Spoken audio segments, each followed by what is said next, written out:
So recently I kept hearing about this whole router ban thing that's been all over the news and social media.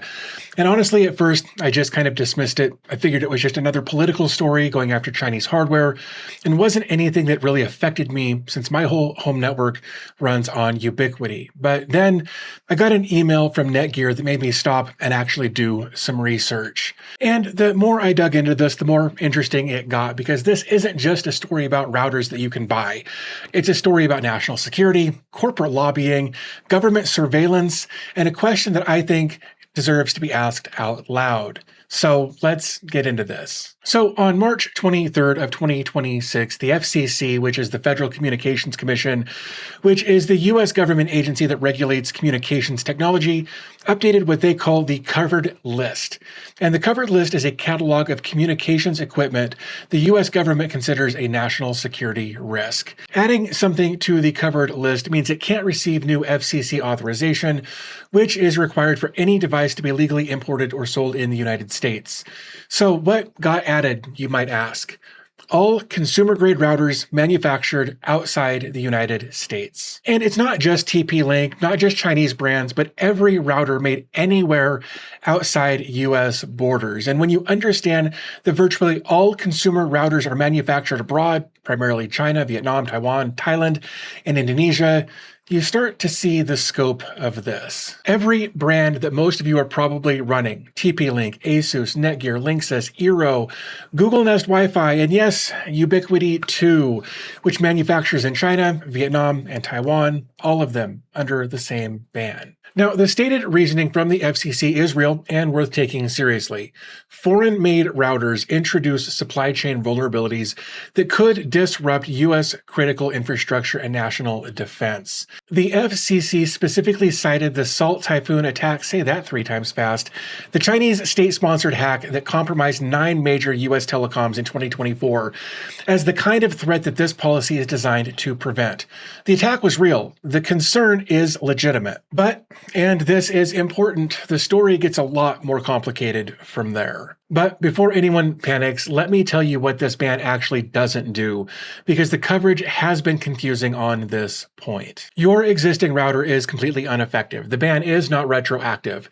If you bought a router before March 23rd, 2026 that had FCC authorization, you can keep using it indefinitely.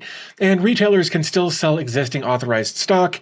If a router was already approved before the ban, it can still be sold. Existing firmware updates are covered under a waiver until March of 2027, meaning your current router will keep getting security updates at least until then, with the possibility of an extension. And here's a detail that matters specifically for the Homelab community. Enterprise-grade firewalls are not covered.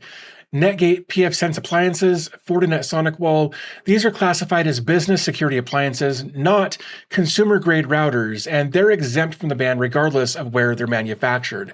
So in practical terms, nothing about your current setup changes today. This is about what happens going forward with new hardware. So let's talk about some of these different hardware configurations that you guys and I are probably running. First, we've got Ubiquiti or Unify. This is what I run at home, and I know a lot of you do as well. Unify or Ubiquiti manufactures in China, Vietnam, and Taiwan. Every currently authorized model, the Dream Router 7, Dream Machine SE, Dream Machine Pro Max, the Cloud Gateway Ultra, Cloud Gateway Fiber is fully available to buy and use.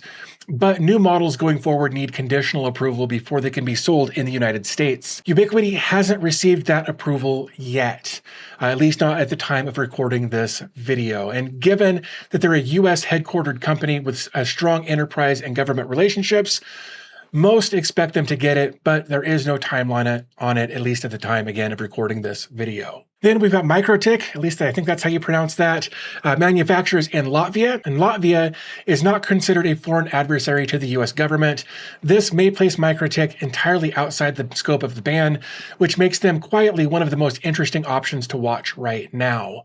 We've also got OpenSense and pfSense on x86 hardware. And I'll come back to this because I think this is the most interesting angle in the whole story for people who run their own network infrastructure. Now, here's the email that I got. Netgear Netgear announced that they're the first retail consumer router company to receive conditional approval from the FCC. They're calling themselves a trusted consumer router company, as designated by the US government. Great news for Netgear customers, except nobody can explain how this happened. But here's what we know. Conditional approval was supposed to require manufacturers to submit a detailed plan for moving some or all of their manufacturing to the United States. That was the whole point. Now, Netgear manufactures in Indonesia, Vietnam, and Thailand. Their SEC filings, the documents publicly traded companies are required by law to file when they're making major business commitments, contain no mention whatsoever of any plan to move manufacturing to the US. No investment announcements, no factory commitments, nothing. The FCC cited a determination from the Pentagon that Netgear's devices don't pose national security risks. And that's it. No explanation of what made Netgear's foreign manufactured routers acceptable when everyone else's aren't. Gizmodo put it plainly. FCC exempts Netgear from foreign-made router ban for some reason. The subtitle was "Nobody Knows Why." The 9to5 Mac headline was equally direct.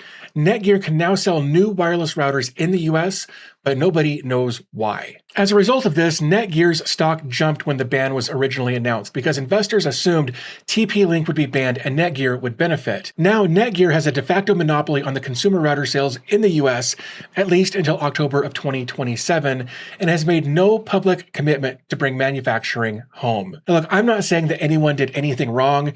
I'm saying the questions are reasonable and no one is answering them for some reason. Okay, I want to ask a question here, and I want to be clear that I'm not saying this is what's happening.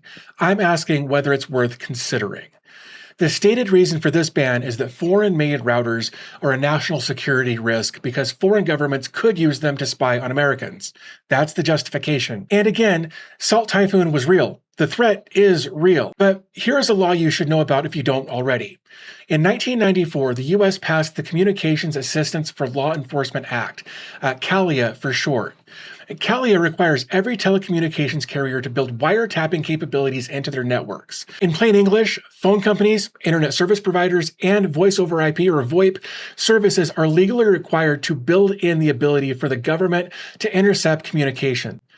Backdoors, required by law. The FCC expanded it to broadband and internet services in 2005, and the FBI has repeatedly tried to expand it further since then. Now, here's the part that connects directly to the router ban story. Salt Typhoon, the exact attack the FCC cited as justification for this ban, didn't exploit a vulnerability in routers. It exploited the CALIA wiretapping infrastructure itself. The backdoor systems that US telecoms were required by law to build for the government became the entry point that Chinese hackers used to spy on millions of Americans. Senator Maria Cantwell called it the worst telecom hack in the nation's history.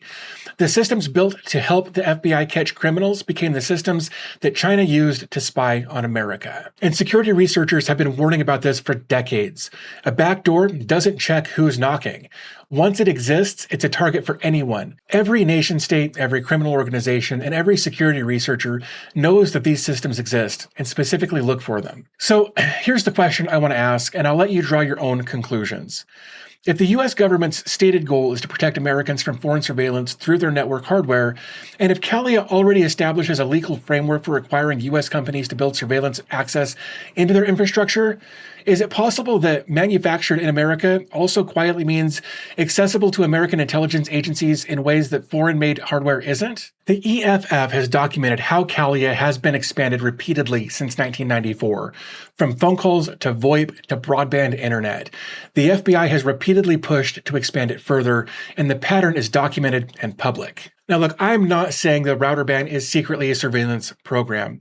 What I am saying is that when a government requires domestic manufacturing for security reasons, and the same government has a 30-year track record for requiring domestic companies to build in access for law enforcement, the question of who benefits from domestic manufacturing and in how many ways is not a conspiracy theory.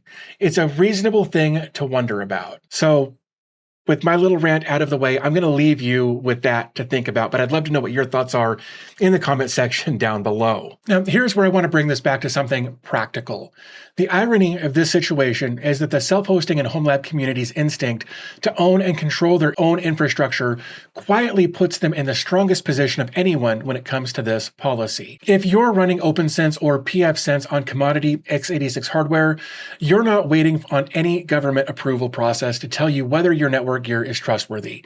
You can inspect the firmware, you control the updates, you know what's running on your network, and no manufacturer authorization status affects you. And for everyone else, the gear you have right now works, I hope, and is legal. The gear currently on store shelves is authorized, and the main date to watch for is March of 2027, when the firmware update waiver expires. That's when things could get more complicated if you're running hardware that hasn't received conditional approval. So I guess the practical advice would be, if you're planning a network upgrade anyway, doing it sooner rather than later while existing authorized hardware is still widely available is, I think, a reasonable move. And if you've ever been curious about building a pfSense or OpenSense box and running your own network infrastructure, this is genuinely as good a reason as I've seen to look into it. So this story is still developing. Ubiquiti, Asus, TP-Link, and most other manufacturers haven't received conditional approval yet. The Netgear exemption has raised more questions than it's answered, and the firmware waiver expires in 2027. And Wi-Fi 8 hardware will be the first generation fully subject to this framework, which is when the real test of how this policy plays out will begin. What I do know is the headline "Router Ban" dramatically undersells how interesting this story actually is. It's about who controls the hardware your internet runs through, who benefits when the answer changes, and whether more secure from foreign surveillance and more accessible to domestic surveillance are actually the same thing, dressed up in different language. As always, all of the sources are linked in the video description, and I'm especially curious what you think about the dark questions in this one. Again, be sure to drop all of your thoughts, questions, comments, whatever, in the comment section down below. But with that said, I'm going to wrap this up. I want to thank you guys for spending a few minutes of your day with me here today, and I'll talk to you in the next video.